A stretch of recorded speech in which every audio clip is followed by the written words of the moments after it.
আজকে তোমাদের সাথে আলোচনা করব। আজকে আমার গুরু বাবা এসেছিল, আর বাবা এসে এখানে পাঠ করেছিল আমাদের এখানে একটা মন্দিরে। আর কি কি করলাম আমরা, গুরু বন্দনা, বৈষ্ণব বন্দনা, তারপর নিত্যানন্দ বন্দনা দিয়ে পাঠ শুরু করি। তো সেগুলোর কিছু কিছু মুহূর্ত তোমাদের সাথে শেয়ার করেছি, যেহেতু পুরো মুহূর্তটা শেয়ার করা তো সম্ভব নয়, কারণ তাহলে 1-1.5 ঘন্টার ভিডিও হয়ে যাবে, বেশি ছাড়া কম না। তাই জন্য আমি অল্প অল্প করে কেটে কেটে তোমাদের সাথে একটু শেয়ার করেছি। তোমরা একটুখানি ধৈর্য ধরে একটু দেখো, আশা করি তোমাদের খুব ভালো লাগবে। রাধে রাধে, সকলকে আমার চ্যানেলে অনেক অনেক স্বাগত। আশা করি আপনারা সকলে খুব ভালো আছেন। আপনাদের গোপালের আশীর্বাদে আমিও ভালো আছি। তো আজকে সকালবেলায় দেখো রান্নাবান্না দিয়ে ব্লগটা স্টার্ট করলাম। তো আজ সকাল সকাল ওয়েদারটা একটু খারাপ ছিল, তো চপ চপ পুজো টুজো দিয়ে পাল্লাভোগ দিয়ে ঘরে কাজকর্ম সেরে আমি ঘরেতে চলে গেছি। আর এই পড়িয়ে এসে দেখো রান্নাবান্না করছি। আর এই যে আমার বর আর আমার দাদা কাজে বেরিয়ে যাচ্ছে, তো আমি বলি দূর থেকে একটু ভিডিওটা করি। প্রতিদিন তো দেখানো সম্ভব হয় না সব কিছু, তো ওই জন্য আজকে একটু শেয়ার করে দিলাম। তো ওরা কাজে চলে যাওয়ার পরে আমার আবার অনেক কাজ থাকে।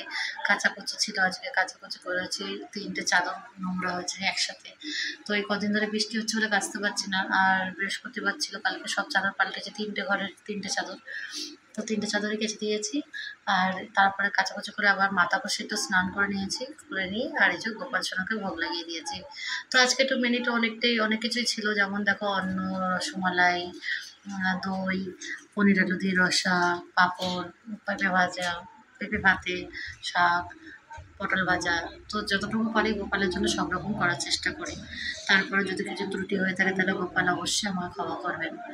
তো এরপর দর্শন করে যে আমাদের গুরু বাবা এসে গেছিলো, আর দুপুরবেলা এটা 3টে সাড়ে 3টের সময় আমরা চলে গেছিলাম। আর পাঠ শুরু হয়েছিল পুরো 4টে থেকে। আর এই যে পাঠে বাবা বসে গেছেন, আর বাবা প্রথমে গুরু বন্দনা, তারপর বৈষ্ণব বন্দনা, তারপর নিত্যানন্দ বন্দনা করে নিয়ে তারপরে কিন্তু আমাদের হরে কৃষ্ণ মহামন্ত্র নাম উচ্চারণ করার পরে তারপরে কিন্তু আমাদের পাঠ শুরু হয়। তো এরপরে আপনারা একটু শুনুন, আশা করি আপনাদের খুব ভালো লাগবে।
সমালোচনা করো নিজে, আমি কি করছি সারা,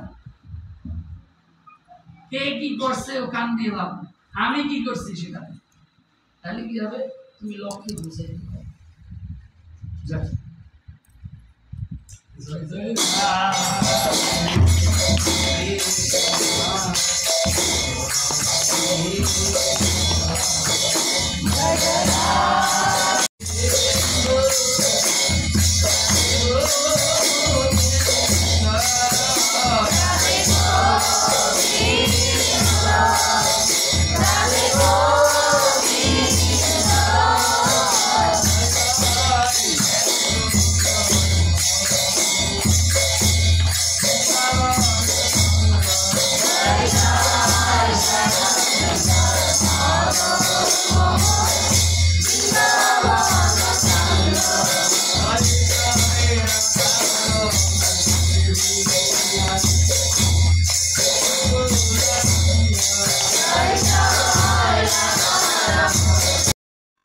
তো আপনারা দেখলেন ভজন কীর্তনে কিছু কিছু মুহূর্ত আপনাদের সাথে শেয়ার করেছি। আর এরপরে দেখুন বাবা চলে যাচ্ছে। আমাদের কিন্তু বাবাকে দেখে বুঝতেই পারছেন উনি ত্যাগী বাবা। উনি থান পরেন আর উনি কোনো কুচি দিয়ে ধুতি পরেন না। উনি ত্যাগী, আমাদের ত্যাগী মহারাজ গুরুদেব। তো ওনাকে অনেকদিন পর পর আমরা দর্শন পাই বলে আমরা এরকম সব ভক্তরা ছিকে ধরি। তো এইভাবেই আজকে ভিডিওটা শেষ করছি। আশা করি আপনাদের ভালো লাগলে অবশ্যই লাইক করতে ভুলবেন না। রাধে রাধে, শুভরাত্রি।